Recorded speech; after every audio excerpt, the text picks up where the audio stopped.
नमस्कार मित्रांनो, पुन्हा एकदा तुमचा ब्लॉगरवरून तयार झालेला आहे. पंढरपूरला चाललो होतो तेव्हा माने सरकारांच्या हिरीज काम चालू आहे. माने सरकार पुढे माने सरकारांच्या हिरीज काम चालू आहे. जीसीबीचे मालक स्वतः आकाश पाटली मागचे जीसीबी यांचं सांगत नाहीत लोकांना फक्त.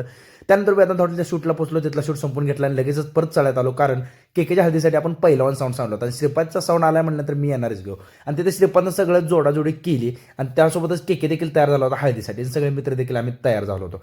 मग काय नाही, केकेची असं पूजा वगैरे झाली तिथल्या हळदीची आणि केकेने काय म्हटला, केकेजांचं लग्न मित्र चेष्टा करणार असं होणार नव्हतं. गार पाण्यात डायरेक्ट केकेजांना आंघोळ घालण्यात आली आणि त्यानंतर आता काय चेष्टा झालीच म्हणल्यानंतर सुदर्शन स्वतःच गाणं म्हणणार होता खास केकेजांसाठी. आणि त्यानंतर सोमाला मी सांगितलं, भाऊ केकेच्या हळदी द्या, तुझ्या जास्त हळद खेळणार नव्हतं त्यापेक्षा तू, आणि सुदर्शनचं गाणं एकदा ऐकून जावं.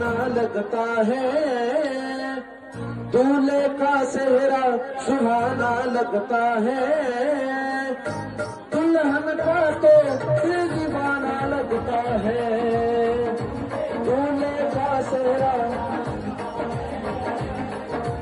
दुल्हन का तो दिल दीवाना लगता है, पल भर में कैसे बदलते हैं रिश्ते, पल भर में कैसे बदलते हैं रिश्ते, अब तो हर बिना बेगाना लगता है, दूल्हे का सेहरा सुहाना लगता है.